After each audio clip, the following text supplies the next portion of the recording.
Namato Ratanatayasa. May I pay homage to Triple Gem, the Buddha, Dhamma, and the Sangha. And my respect goes to my parents and my teachers. Hello. Good evening, everyone. So today is Saturday, the 25th of July, 2020. So first of all, my apologies for yesterday that I didn't announce anyone will not come online, and so I missed last night. And that's simply because we were preparing for today's event, the first ordination at our center, and a number of monks came to visit the center from England. So it was quite a busy day. As a result, I was unable to come online yesterday, but managed to come for the chanting. Some of you may have listened last night's chanting along with so many monks. So today we have a successful ordination ceremony with 8 monks present, and Carl, and now his name is Achan Thita Dhammo, ordained. So in the meantime, there were around maybe 30 to 40 people attended the ceremony today. So it was quite a spiritual and also auspicious for us too. So this ordination, since we don't have a consecrated area or the sima, we have to perform so many rituals, so-called it, to make it make the place to the purity. So last night we had a special chanting called Swathon. That means making this place as conducive for the ordination. And then this morning again, there are a series of chanting and performing the ceremony inside and outside of the building. So first inside, all the monks present and chanting and rituals, and then after that, outside of the building, 8 directions, all the monks go around and asking for the nimitta, which means the sign of consecration, a designation of a particular place in each 8 directions. Since this is going to be only for the temporary, we have used the stones as a mark to designate a place where we can ordain. So each place, all the monks would go and do the chantings, and then the senior monk would ask to the lay people that in this area, what can we make it as a sign or a mark to designate the consecrated area. And then lay devotees reply that in this direction you may use this stone as a mark of a designation. Pasanang bhante, like that. So that's how all the 8 directions, all the monks have designated the marks, and then again went into the inside the building and performing another ritual confirming the purity of the area where ordination can be performed. And after that ceremony done, the candidate shaved his head by his family members and all other present members to be part of this great merit. I call it great merit because in Buddhism there is a belief that if someone becomes a monk, that purifies or that brings the merits to the 7 generations. Not only for the person who ordained, but also the 7 generations. And as a result, in a Buddhist culture, people have always wanting to be part of this ceremony. So at least they can have some great merits. And it is also a mark of being a part of the sasana or the Buddhism too.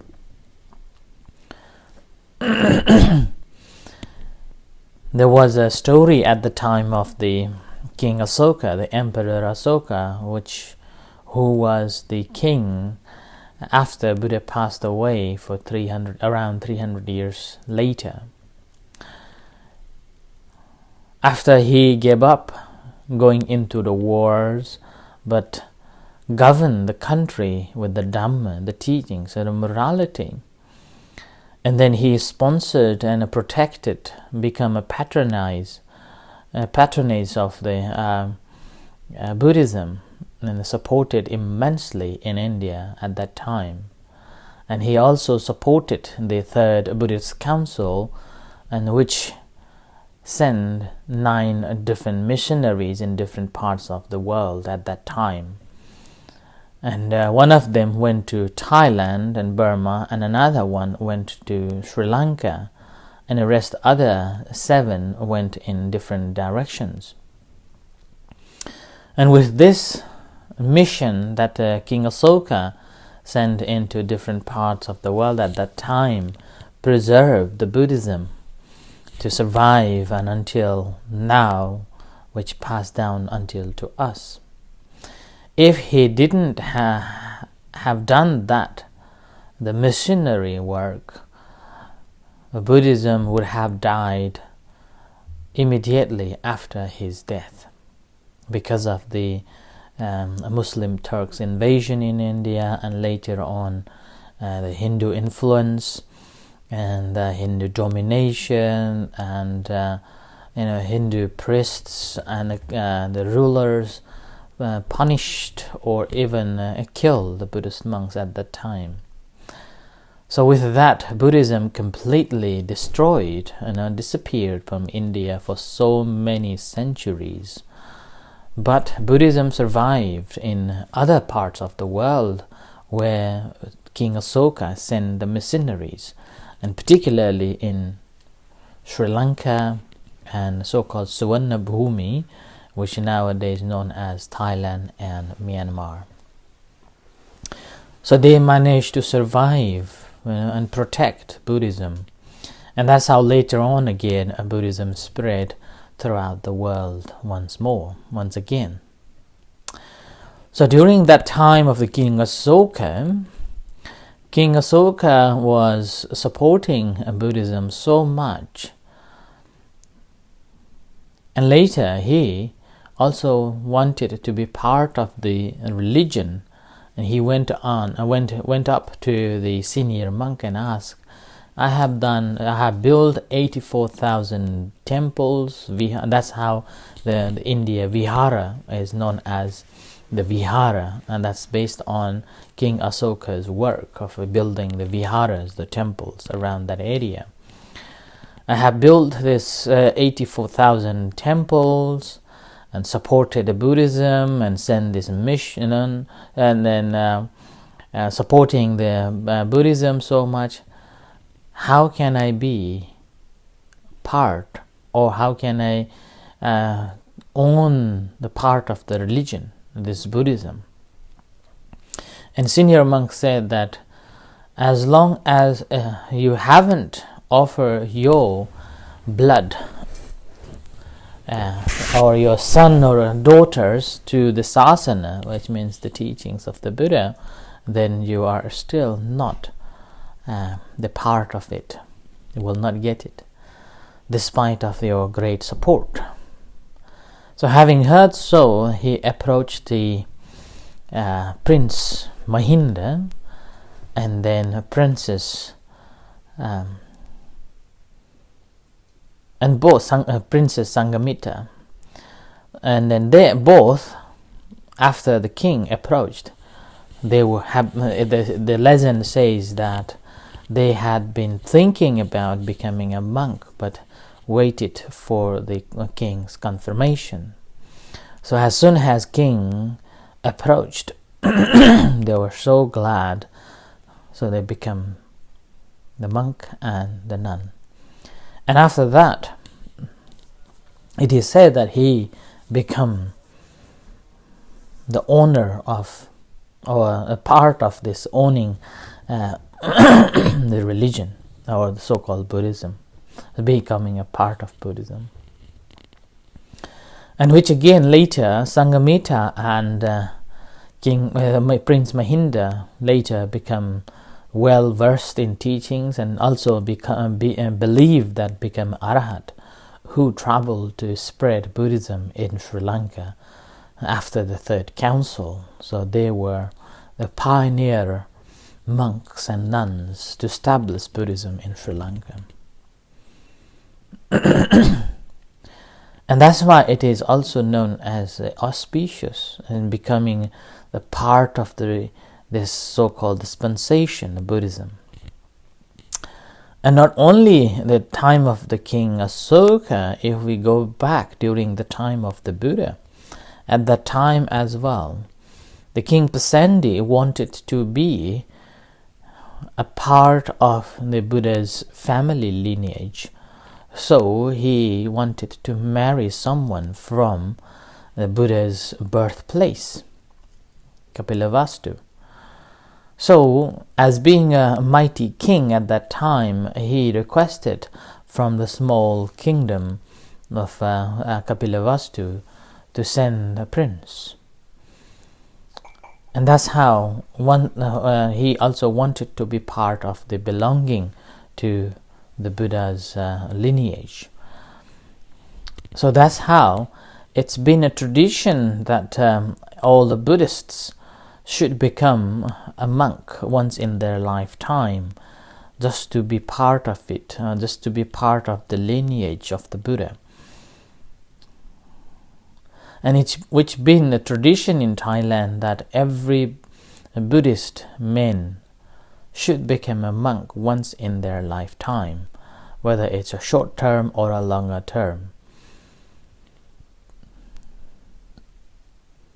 And that's how, once you become a monk, then you will have so known as the blood or a lineage to Buddhism. And that's why it is known as great merits. And with this, in Thailand in particular, if one man would become a monk, for even though just for a temporarily, there will be a great feast. The whole villagers will come and join together to celebrate this renunciation. And basically, becoming a monk is to be renounced. Renounce the family life and renounce the family background and joining a new life. So, that's why during this shaving head time, people would like to be part of the saving and gain merit from being part of this great renunciation.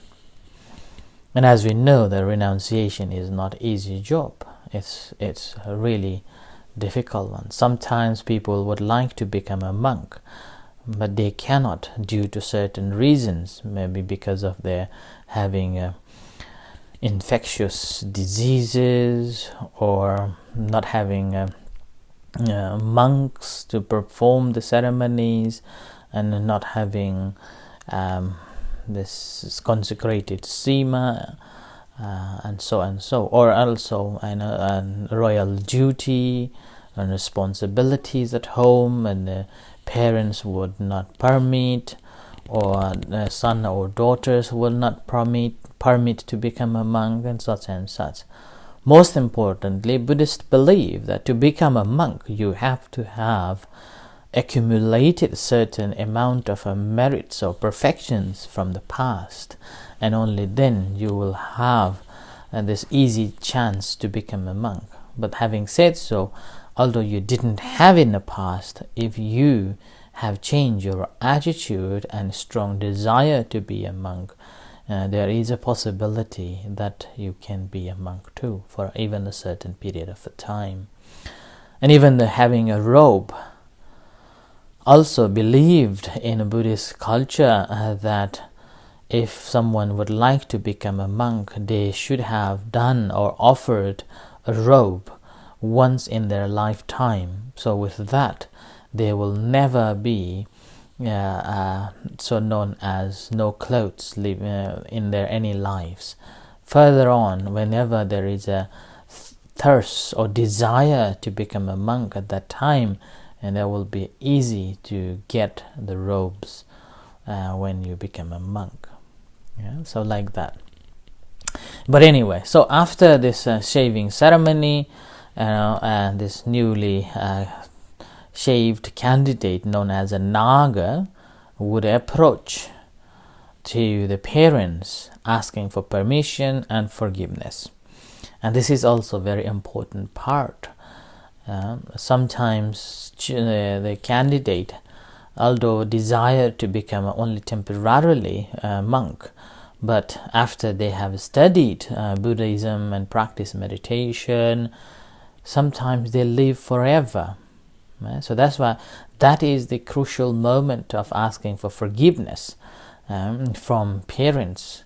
And not only the parents, in fact, a candidate should be asking permission and forgiveness from every people and beings, just purifying, freeing oneself from all the violations, guilts, and so like that. And after that ceremony and parents' permission, he will receive a robe and approach to the venerable monks and asking for the ordination. And this ordination, again, we have to have at least of 5 monks to ordain. And if there are only 4 monks, then one cannot ordain. At least have to have 5 monks. And we are very fortunate of having 8 monks to perform this ceremony, despite of being the first time in our center in Aberdeen.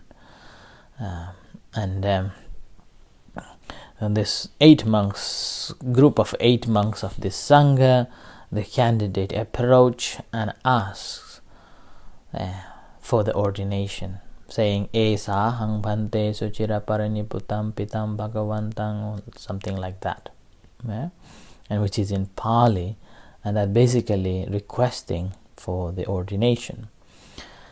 And after that request, he will be introduced